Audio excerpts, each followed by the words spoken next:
ሰው ዱንያ ላይ የዱንያን ጥቅማ ጥቅሞች ለማግኘት ሲያግበሰብስ ያልገባው አንድ ነገር የአላህ ራዚቅነት ልብ ውስጥ አለመምጣቱ ነው። የአላህ ራዚቅነት ቀልብ ውስጥ ሲመጣ ሰው አይሰርቅም። ይሰርቃል?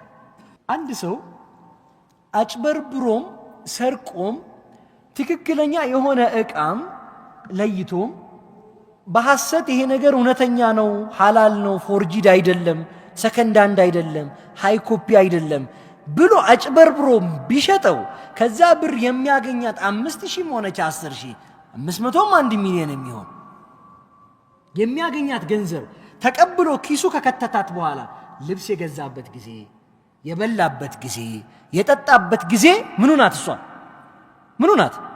የኖረባት ጊዜ፣ ቤቱን ሰርቶ የኖረባት ጊዜ ምኑ ናለች? ያቺ መኪናውን አስነስቶ ገዝቶ የነዳባት ጊዜ ምንድናት? ያቺ ሪዝቁ ናት። ወንድሞቼ እሱ ይሄ ሰውዬ ማለት ነው በሐራምም አገኘው አላገኘውም ያቺ ሪዝቅ እዚህ ከመምጣት አትቀርም ነበረ። ያበላሸው መንገድ ማን ነው? ባለቤቱ።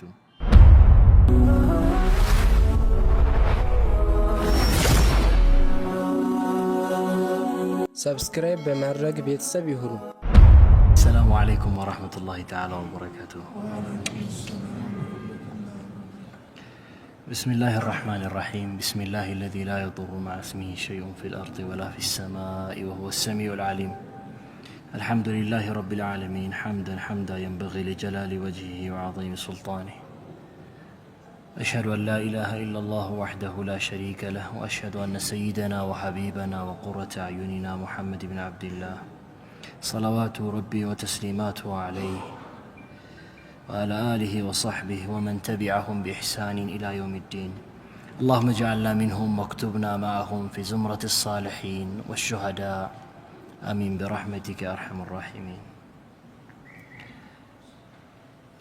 يا أستاذ بدر كجمال الله تقتل إن شاء الله. الله عز وجل لسولي ሶስት ነገሮችን ፈጥሮለታል ይላሉ ዑለሞቹ።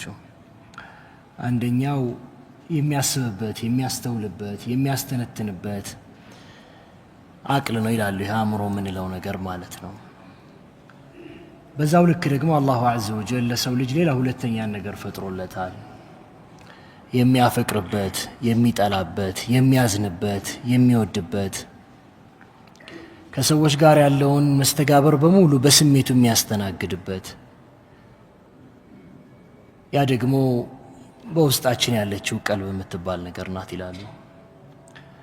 ሶስተኛው ሁለቱ ተጣምሮ ደግሞ የሚያስተዳድሩት የሚበላበት፣ የሚጠጣበት፣ የሚራመድበት፣ የሚሰራበት፣ የሚለፋበት፣ የሚወጣ የሚወርድበት ደግሞ የሰውነት ክፍል አለው። ሀውል አርካን ማለት ነው። ሰውነታችን፣ እጃችን፣ እግራችን፣ አይናችን፣ ጆሮአችን፣ እነዚህ ሁሉ ነገሮች አላሁ ዐዘ ወጀል ያለ ምክንያት ምድር ላይ ለሰው ልጅ እንደው ዝም ብሎ በስጦታነት አልሰጠው።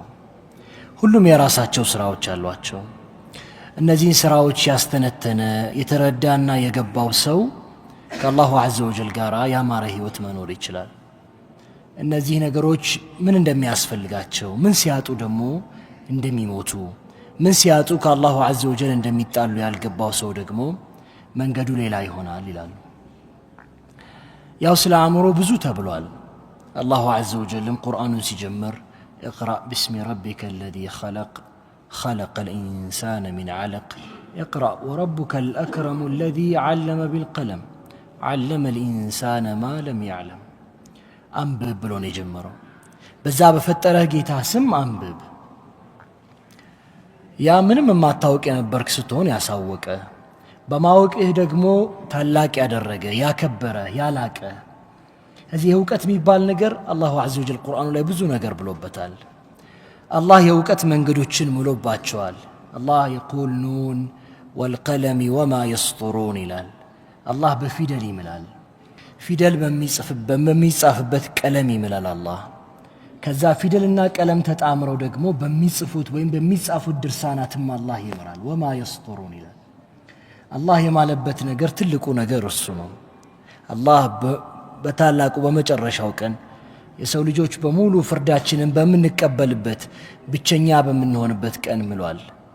የአላሁ ዐዘ ወጀል መሐላ የነገሮችን ታላቅነት ቦታቸውን ግዙፍነታቸውን ነው የሚያመላክተው አላህ በዚህ አላበቃም የተለያዩ አዋቂዎች የሚፈጠሩበትን መንገድ ከገለጸ በኋላ እርሱ ለመፍራት የሚቀርቡ ሰዎችም አዋቂዎች ናቸው አለ ኢንማ يخشى الله من عباده العلماء ከሰዎች መካከል ወደሱ የቀረቡት እሱን የበለጠ የሚፈሩት አዋቂዎቹ ናቸው አለ አላህ ከዚህም አለፈ አላህን ከመፍራት ባለፈ አላህ ዘንድ ትልቅ ተክሪም ያላቸው ትልቅ ተሽሪፍ ያላቸው ወደርሱ የበለጠ የተጠጉትና የተወደዱት ማንንም የማያገኘውን መቃም ማንንም የማይደርስበትን ቦታ የሚደርሱትም እንደዚሁ አዋቂዎች ናቸው አለ አላሁ ዐዘ ወጀል የአላሁ ዐዘ ወጀልን አንድነት ከርሱና ከመላእክቶች ጋር አብረው መማል የቻሉት መመስከር የቻሉት አዋቂዎች ብቻ ናቸው አላህ በርሱ አንድነት ላይ ራሱ መስክሯል በርሱ አንድነት ላይ መላእክቶች መስክረዋል በርሱ አንድነት ላይ ሌላ የመመስከር ስልጣን የተሰጣቸው አዋቂዎች ብቻ ናቸው አላህ يقول شهد الله أنه لا إله إلا هو والملائكة وأولو العلم قائما بالقسط الله በአንድነቱ ላይ መሰከረ ከሱ ውጪ በእውነት የሚገዙት ጌታ ማንም እንደሌለ ይልና አላህ ምን አለ መላእክቶችም ይህንን መሰከሩ የእውቀት ባለቤቶችም በፍትህ ላይ ሲሆኑ መሰከሩ አለ አላሁ ዐዘ ወጀል ከዚህ በላይ ተሽሪፍ ከዚህ በላይ ተክሪም የለም ማለት ነው እንግዲህ አቅል ያለው ስፍራ ብዙ ነገር ተነግሯል በአቅል የሚሰሩ ዒባዳዎች ብዙ ናቸው ተፈኩር ማድረግ አይደል ማስተንተን አላህ የአላህ ፍጥረታት አይቶ መገረም በዛ ውስጥ የአላህን ተአምር ተመልክቶ ታላቅነቱን ማየት መወሰን አላሁ ዐዘ ወጀል ብዙ የቁርአን አንቀጾች አምጥተዋል የኔ ተአምራት ናቸው ብሎ የአላህ ተአምራት ለአእምሮ ማስተንተኛ ነው የመጡት የአእምሮ ዒባዳዎች እነዛ ናቸው يقول الله عز وجل في كتابه ነብዩ ሰለላሁ ዐለይሂ ወሰለም ስለዚህ የቁርአን አንቀጽ ሲያነሱ እጅግ በጣም አስገራሚ ነገር ነው የሚናገሩት አንድ ወቅት ነብዩ ሰለላሁ ዐለይሂ ወሰለም ሌሊቱን እግራቸው እስኪሰነጠቅ ጌታቸውን ከለመኑ በኋላ አንድ የቁርአን አንቀጽ በመጨረሻው የሌሊቱ ክፍል ላይ ወረደ ብዙ ጊዜ ቢላል ወደ ቤታቸው ሲገባ አዛን ለማለት የፈጅርን አዛን ለማለት ብዙ ጊዜ ሲያገኛቸው ከረጅም ዒባዳ በኋላ ቢሆንም እንኳን በዛ አይነት ሁኔታ አላገኛቸውም እንባቸው ሳይቋረጥ እጅግ በጣም አዝነውና ተክዘው ሁለመናቸው ተቀይሮ ቢላል ገባ ነብዩ ሰለላሁ ዐለይሂ ወሰለም አሉት ዛሬ በእኔ ላይ የወረደውን የቁርአን አንቀጽ ላንብብልህ አሉት አላሁ ዐዘ ወጀል እነዛን ሰዎች የልብ ባለቤቶች ብሎ ነው የጠራቸው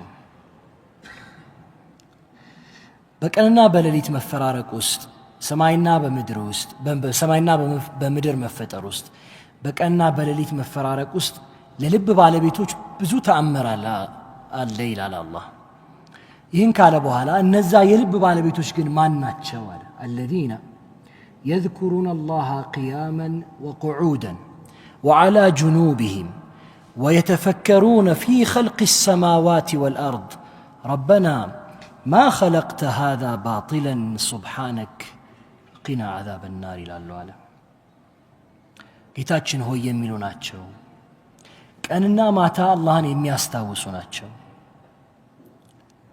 ቀንና ማታ አላህን የሚያስታውሱ ቆመውም ተቀምጠውም ተጋድመውም አላህን የሚያወሱ ሰዎች ናቸው ህይወታቸው በሙሉ አላህን ከማውሳት ጋር የተገናኙ ሰዎች ናቸው ዚክር ያው መሐሉ ቦታው ቀልብ ነው ምላስ ታውጣው እንጂ መሰረቱ ያለው ልብ ላይ ነው አላህን ማስታወስ ልቡ የማያስታውስ ሰው ምላሱ ብታነበንብም እንኳን አይጠቀምም ከነገርየው ብዙ ሱብሃንአላህ ያለው ሰው ምድር ላይ ልናገኝ ይችላል መርካቶ ግን ያጭበረብራል ብዙ እስትግፋር ያለው ሰው ልናገኝ እንችላለን ከእስትግፋሩ ጋር ሙስባሃውን እንዳያዘ ሰው ያማል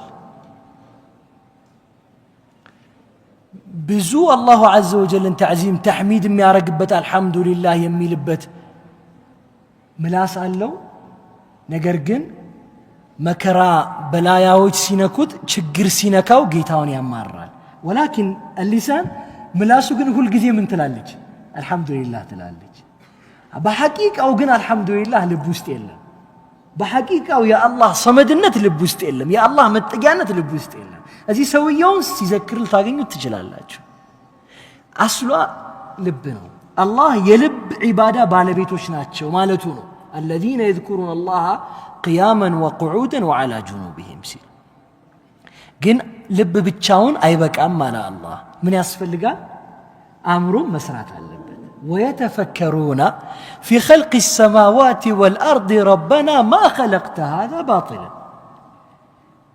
الله بفطራቸው ሰማያትና ምድርም ላይ ያስተነትናሉ ጌታችን ሆይ እነዚህን እኮ ያለ ምክንያት አላስገኛቸውም ይላሉ የአእምሮ ኢባዳ ይሄ ነው ወንድሞቼ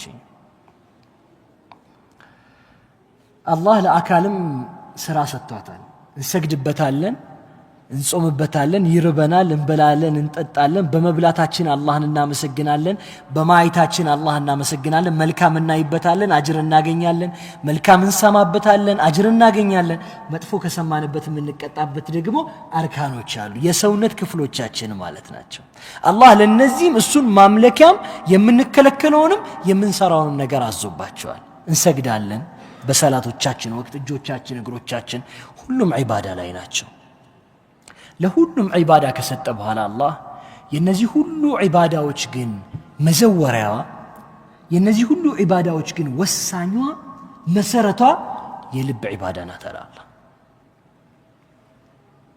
በልቡ አላህን ያልተገዛ ሰው በአካሉ ቢገዛውም አይፈይደው የሁሉ ነገር መሽከርከሪያ ይቺ ልብ ናት ወንድሞቼ ሁሌ ስለ ተዝኪያ ሲወራ ሁሌ ነፍስን ስለማጥራት ሲወራ የሚጠራው ሰላት በመስገድ ወይም ሰላት መስገዳችን በመጨመሩ ሳይሆን በሰላት መስገድ ውስጥ የተፈለገበት የልብ ንጽህና መምጣት ነው ወንድሞቼ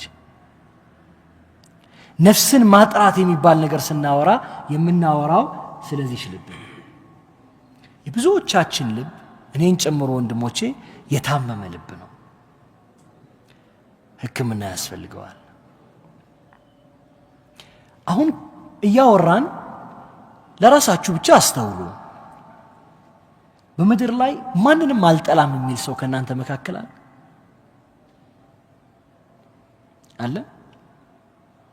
አለ አላህ እንድንጠላው ከፈለገው ነገር ውጪ አላህ የሚወደውን ኸልቁን እንኳን የማይጠላ ሰው አለ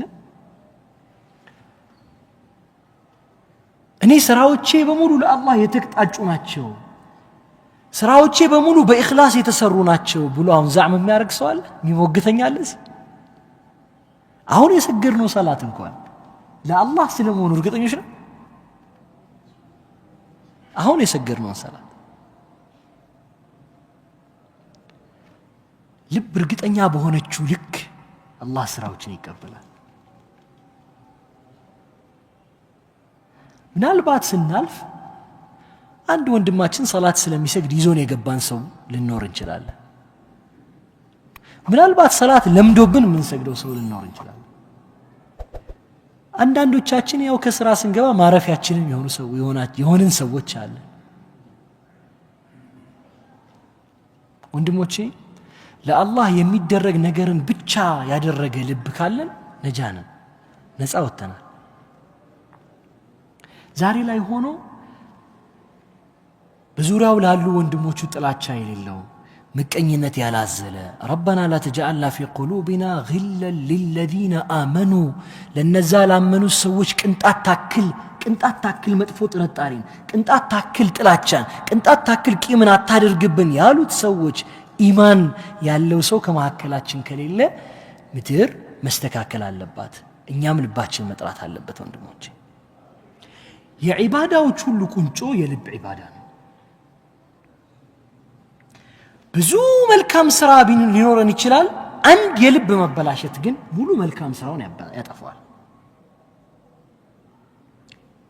إذا يقال رب عمل كبير تصغره النية ورب عمل قليل تكبره النية نية يلب عبادة سنت أين السراء ألا تللك يهونو ቢቆጠሩ ተዘርዝረው የማያልቁ የአካል ዒባዳዎች ብዙ ይኖራሉ ነገር ግን የልብ ንያ ታሳንሰዋለች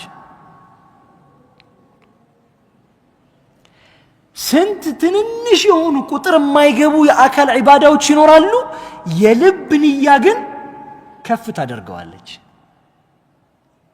ልብ ሲስተካከል ስራ ከፍ ይላል፣ ስራ ዝቅ ይላል። ወንድሞቼ የልብ ዒባዳዎች የአካል ዒባዳዎች ሸርጥ ናቸው።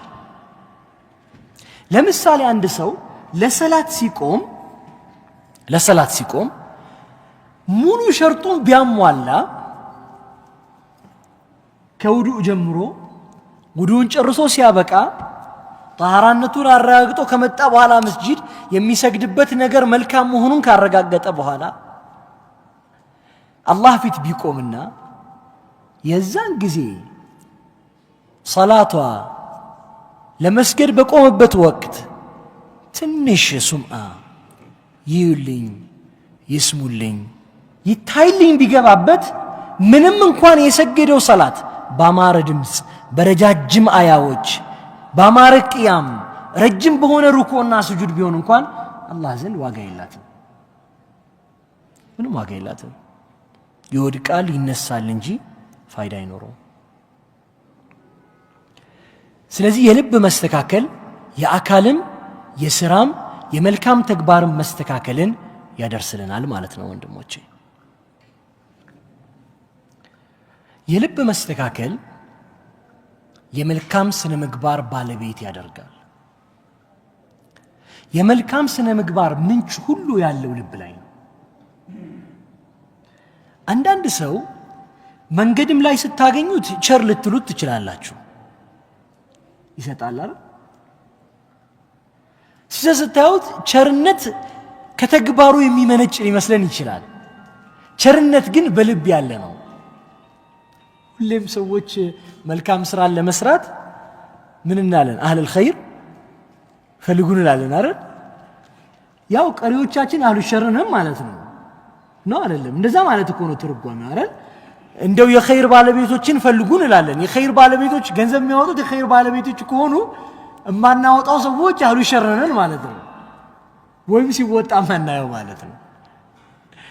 ግን ነገርየው መስጠት የልብ ተግባር ስለሆነ ነው። የልብ ሀብታም ያልሆነ ሰው መስጠት አይችልም። ምክንያቱም ሰው የማይሰጠው ድህነት ስለሚፈራ ነው አይደል?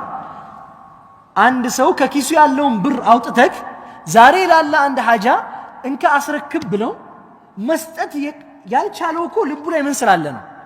ምን ስላለ ነው? ፍራቻ ስላለ ነው አይደል? ነው አይደለም? ነው እኮ ወንድሞቼ፣ ባይፈራማ ይሰጥ ነበር። ይሄ ሰውዬ ደግሞ የፈራው ደሃ ሆናለሁ ብሎ ስላመነ ነው። ገንዘቡን ሰጥቼ ደሃ ሆናለሁ ያለው ደግሞ የአላህ ራዚቅነት ልቡ ላይ ስላልገባ ነው። ሰው ዱንያ ላይ የዱንያን ጥቅማ ጥቅሞች ለማግኘት ሲያግበሰብስ ያልገባው አንድ ነገር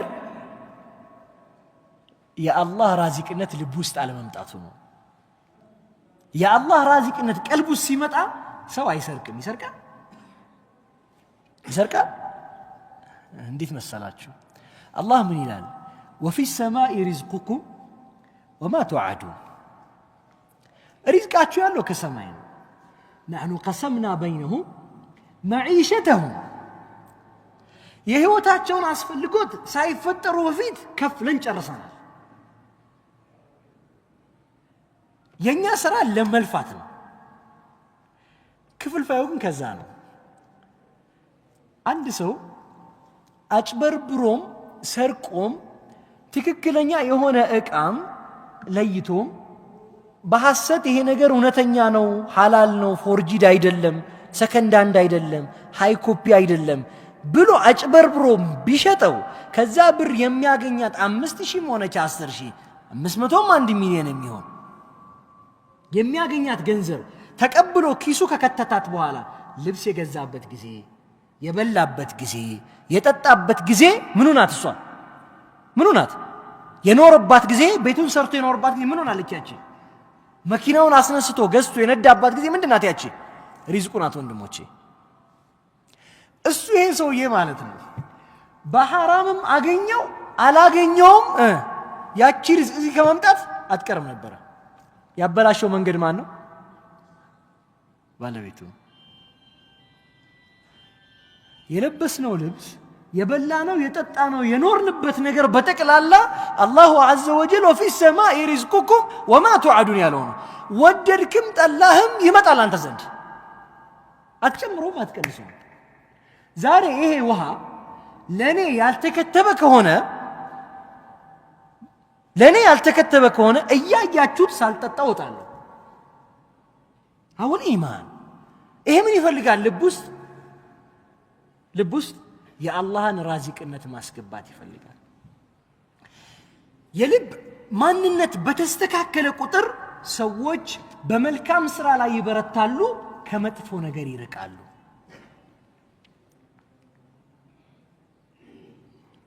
ልብ ውስጥ የአላህ ታላቅነት የገባበት ሰው፣ ልብ ውስጥ የነብዩ ሰለላሁ ዐለይሂ ወሰለም መንገድ የገባ ሰው ነገርየው ውስጥ ነው ያለው ወንድሞቼ፣ ሌላ ቦታ አይደለም። በካልኩሌሽን ስላወራው ስላወጣው ስለቀራችሁ ስላነበባችሁ ስላዳመጣችሁ አይደለም። ልክ ልባችሁ ውስጥ እንደሚገባው ነገር ወዳችሁ አፍቅራችሁ እንደምታስገቡት ነገር ሲገባ ነው አንድ ነገር የእውነት የናንተ የሚሆነው። ዛሬ የሚያስፈልገው የልብ መከፈት ነው።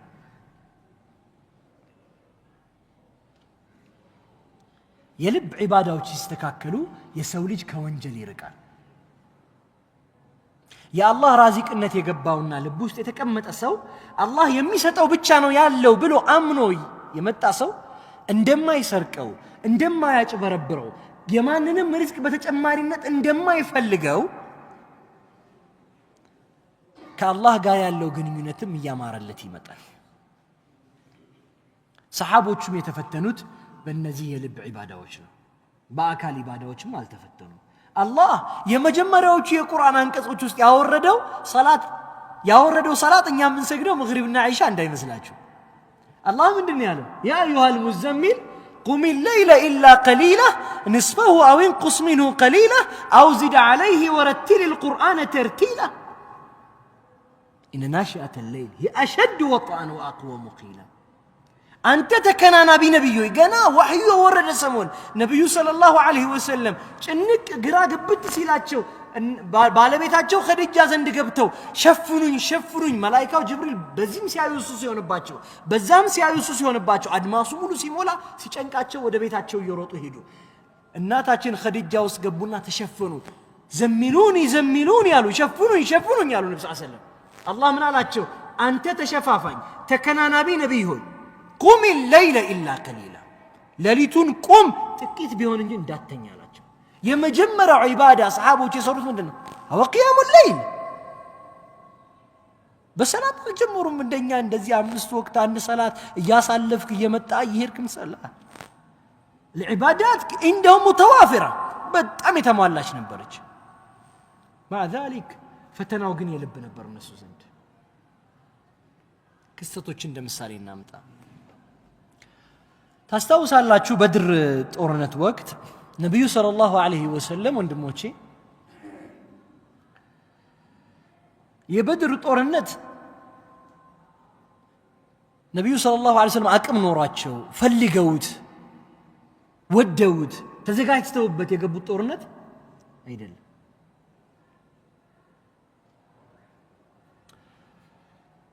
እዚህ አንድ አማራጭ አለ። ጦርነቱን ማካሄድ ወይም አለማካሄድ የአላህ ትእዛዝ መጣ። ለመጀመሪያ ጊዜ ነው ሙስሊሞች የሚዋጉት። ለመጀመሪያ ጊዜ ነው ከጠላት ጋር ፊት ለፊት የሚቆሙት። የጦር ልምድ የለም፣ ንብረት ኃይል የለም፣ ፈረስ የለም፣ መዋጊያ መሳሪያ የለም። ያላቸው ተዋጊ ቁጥር እጅግ በጣም አነስተኛ ነው፣ ከ1000 አይበልጥም። በ10 ሺዎች የሚቆጠር ጦር ነው የሚገጥሙት። 70 ፈረሰኛ ነው ያዙት የላቸውም ከዛ ውጭ። ነብዩ ሰለላሁ ዐለይሂ ወሰለም ከማንም በላይ የሚተማመኑበት የኃይላቸው ምንጭ የሆነ ኢማን አለ አላሁ ዐዘ ወጀል ዘንድ የታተመ እንታለ። ነብዩ ወጡና ዱዓ ማድረግ ጀመሩ። አላህን በጣም ተማጸኑት። ካቅም በላይ የሆነ መማጸንን ሲማጸኑት ሐታ ከላያቸው ላይ ያለው ሪዳአቸው ሊወርቅ ሲርገፈገፍ እጆቻቸውን ወደ ሰማይ አድርገው ተገልጠው ብቶቻቸው ድረስ ዱዓ ሲያደርጉ ከፋከ ሙናሸደቱከ ሊላሂ ዐዘ ወጀል ለጌታ ያለህ ለመናና ማማጸን ይበቃል አላቸው አቡበክር። አላህ አዋርደ ብቸኛ አድርጎ እኮ ነው ከሀገር ያስወጣኝ አዋርደ። ከዛ ወደ አቡበክር ዞራሉ። አቡበክር ሆይ አሉት እኔ የምፈራው ለእናንተ ለሙሃጅሮቹ አይደለም አሉ። እኔ የምፈራው ለማን ነው? ለአንሳሮች ነው። ሐዲሱ አህዲን ቢልኢስላም ናቸው። እስልምና ገና አሁን ያወቁት። እናንተ ከኔ ጋር መከራ ደርሶባችኋል። ስሰደድ ተሰዳችኋል። ቤታችሁን ጥላችሁ መጣችኋል። ገንዘባችሁን በሙሉ ሰጣችሁኛል። አምናችሁኝ መጣችኋል። ሁሉ ነገራችሁ እኔ ጋር ነው ያለው አውቃለሁ። አማ ለአንሳር አላውቅም። ሰዓድ ተጠራ። የአንሳሮች አለቃ የነበረው ሰው ማለት ነው። ሰዓድ ከተጠራ በኋላ ያለው ነገር ተነገረው። حل محل بي الله عز وجل أمرنا أن نقاتل في معركة بدر الله عزنا من تلا الله بوقت نبي صلى الله عليه وسلم أنصاروቹ ዘንድ ሲሰደዱ መዲና የመዲና ሰዎች ቃል ኪዳን አስገብተዋቸዋል። ቃል ኪዳናቸው ምን ይላል? نحميك حول المدينة በመዲና ዙሪያ እንጠብቃለን ከዛ ውጪ አይመለከተንም ብለዋል። ይሄ ቃል አለ። በድር ከመዲና ውጪ ነው። በድር ከመዲና ውጪ ስለሆነ አሁን ይሄ ቃል ሊቨርስ ነው። እንዴት ነው የሚሆነው? ቃል ሰዓድ ሰማቸው ነብዩ ሰለላሁ ዐለይሂ ወሰለም ያ ነብይ አላህ صلوا على النبي صلى الله عليه وسلم يا الله ملكتኛ ሆይ አላቸው ሰለዋቱ ረቢ ወተስሊማቱ ዐለይሂ እኛኮ እማ ነቁል نحميك حول المدينة ስንል በመዲና ዙሪያ ነው ምን ጠብቀ ስንል የምናውቀው አንተ ነበራል ولكن يا نبي الله እርሶ ከመጡ በኋላ ግን ማንን አወቅን? አላህን አውቀናል። የገባህበትን ሸለቆ በሙሉ እንሄዳለን። የተጓዝከውን መንገድ በሙሉ እንጓዛለን። እሾሁን አብረን እንረግጣለን። የመጣው ቢመጣ እኛ ደማችንም አጥንታችንም ካንተ ጋር ነው አላቸው። ተመልከቱ፣ በልባቸው ያለው ኢማን በልባቸው ያለው እውነት ተፈተነ። ምንም የሚቸግረው ነገር የለም። ሰዓድ አለቃ ነው። ምንችለው እዚህ ድረስ ነው ቢል ይችል ነበር። ህይወታቸውን ለመስጠት ኢማናቸው ተፈተነ። ወንድሞቼ ሲፈተን አላህ አሉ بدرنا አሸነፉ። تحققت كلمة لا إله إلا الله في قلوبهم مالتنا لا إله إلا الله مثلو كلمة لباتشو ውስጥ እውነት ሆነች ማለት ነው። ሁለተኛው ማዕረካ ግን ኡሁድ መጣ። ወንድሞቼ ማዕረከቱ ኡሁድ ሲመጣ ነብዩ ሰለላሁ ዐለይሂ ወሰለም የመጀመሪያውን ጦርነት ያሸነፈ ሰው ነው ያላቸው። አንሳሮቹ ሙሃጅሮቹም አብረዋቸው ናቸው። እነዛ ለበቀል ነው ተዘጋጅተው የሚመጡት። ጦርነቱ ሲገቡ በቂ ዝግጅት አለን ተዘጋጅተውበት ገቡ። በዛች ሩማት በምትባል ኮረብታ ላይ ተከላካይና ቀስተኛ የሆኑ ሰዎችን ነብዩ ሰለላሁ ዐለይሂ ወሰለም አስቀመጡ። እኔ እስከምነግራችሁ ድረስ አሉ እኔ እስከምነግራችሁ ድረስ ከዚህች ምን እንዳትወርዱ ከዚህች ኮረብታ እንዳትወርዱ አብቅቷል ብዬ ነው ስነግራችሁ ውረዱ ስላችሁ ትወርዳላችሁ አሉ። አሁን የነብዩ ሰለላሁ ዐለይሂ ወሰለም ትእዛዝን መኖር የሚባል ነገር ደግሞ መጣ።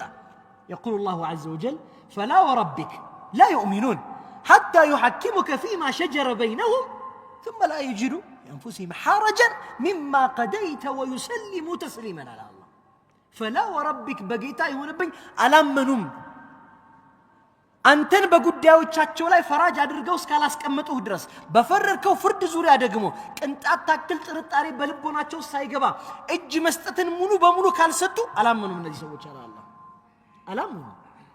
አያችሁ ኢማን ልብ ላይ ለአላህና ለመልእክተኛው መሰጠት ነው ወንድሞች መሰጠት። ያልተሰጠ ልብ ስራ ይሰራል። ማዕረከት ኡሁድ ተጀመረ። ሙስሊሞቹ ሲያዩ እያጠቁ ነው። የቁረይሾቹም ጦር አፈገፈገ።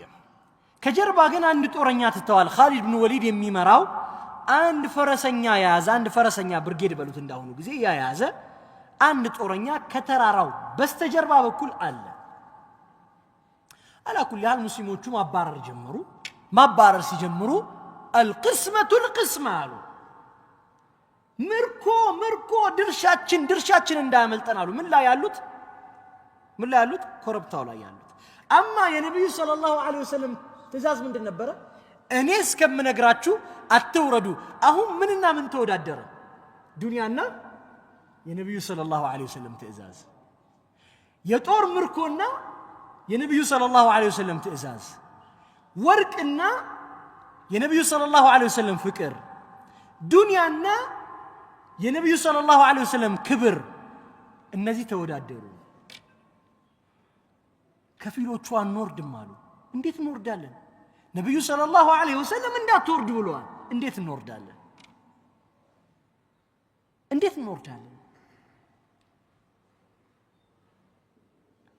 ከፊሎቹ ምርኮ ላይ አመልጠን ነው አሸንፈናል ካሸነፈን በኋላ ምርኮአችንን ሰብስብ በኋላ ላይ ከመከፋፈሉ ሲመጣ እንከፋፈለዋለን እንታ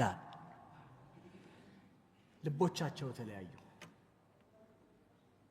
የልብ መለያየት ዒባዳን ያወርዳል መጥፎ ነገር ላይ ይጥላል አያችሁ የሁሉም ነገር መህወሩ ልብ ነው ወንድሞች አላህ ልቦናቸው ሲለያይ የህዝብን ሁሉ ክብርና ሞገስ ምን ያደርጋል ይጥላል ዛሬ በውስጣችን ያለ ልዩነት ከአንገት በታች ስለወረደ ምንም ክብርና ሞገስ የለንም ነው አይደለም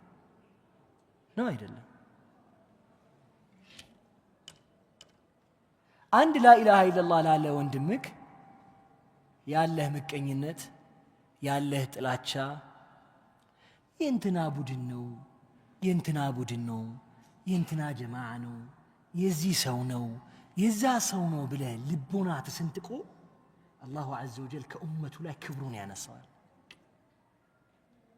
አይደለም ولا تنازعوا فتفشلوا وتذهب ريحكم አትለያዩ ልቦናችሁ አይለያይ አትነጣጠሉ ልቦናችሁ የተነጣጠለ ጊዜ ትሸነፋላችሁ ትዋረዳላችሁ ክብርና ሞገሳችሁ ይወርዳል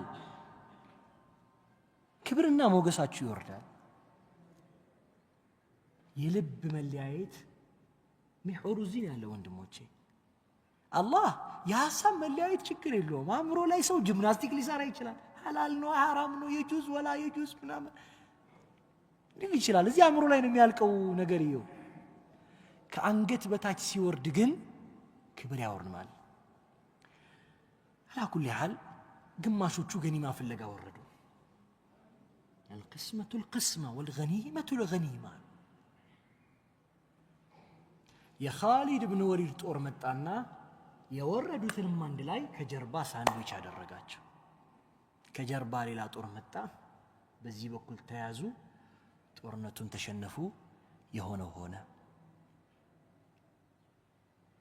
አላህ ምን አለ በሱረት አልኢምራን አላህ ምን አለ እነዛን ሰሃቦች እነዛን ከዋክብቶች በዱንያ ላይ እንደነሱ አይነት መከራን ያልተቀበሉትን ህዝቦች ወዙልዚሉ ያላቸው حتى يقول الرسول والذين آمنوا معه متى نصر الله يا الله دل يتعلس كيلو درس የተገረፉትን የደሙትን የሞቱትን ከቤታቸው ከቀያቸው የተፈናቀሉትን ሰዎች አላህ ምን አላቸው ሚንኩም መን يريد الدنيا ومنكم من يريد الآخرة ከናንተ መካከል ዱንያ የሚፈልግ ሰው አለ ከናንተ መካከል አኺራን የሚፈልግ ሰው አለ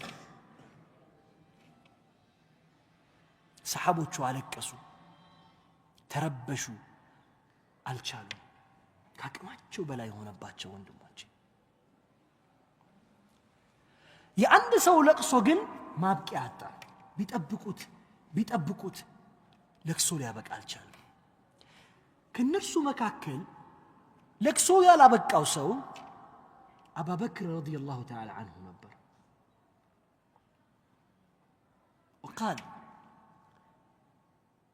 ما الذي يبكيك يا أبا بكر እኛ እኮ አሉ ከናንተ መካከል ዱንያን የሚፈልግ ከናንተ መካከል አኺራን የሚፈልግ ሰው አለ ተብሏል ስለዚህ እኛ አኺራ የሚፈልግም አለ ስለተባለ ከመካከል አንደኛችን የአኺራ ልንሆን እንችላለን ወይ ጓደኛችን የአኺራ ሊሆን ይችላል ለዛ ነው ለቅሷችን ያቆመው አሉት አንተ እኮ ምን العشرة المبشرين بالجنة الله عز وجل በዱንያ ላይ የጀነት መሆንህን መስክሮልሃል አልመሰከረም መስክሯል አንተ ምን الذي يبكيك ምን ያስለቅስሃል አትሰሙም እንዴ አላህ እኮ ያለው አኺራን የሚፈልግ አለ አለ እንጂ እኔን የሚፈልግ አለ አላለም እኔ እኮ አላህን ነው ፈልገው ለይስ ለአኺራ هو الإيمان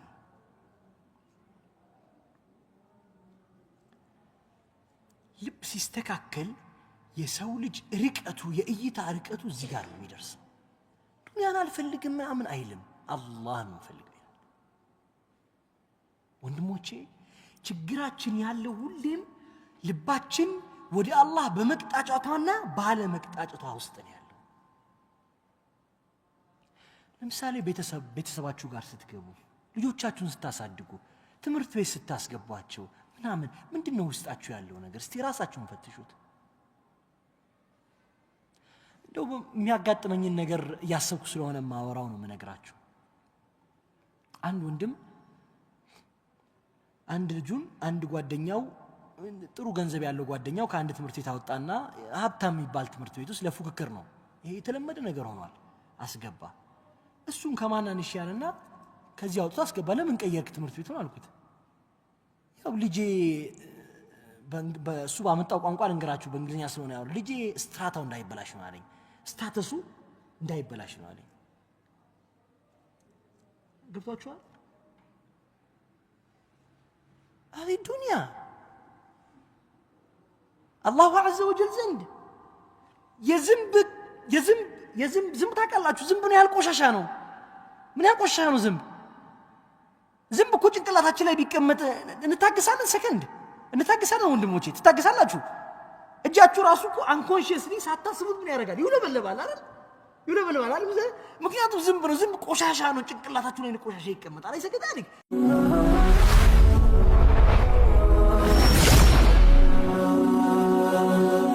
ሰብስክራይብ በማድረግ ቤተሰብ ይሁኑ።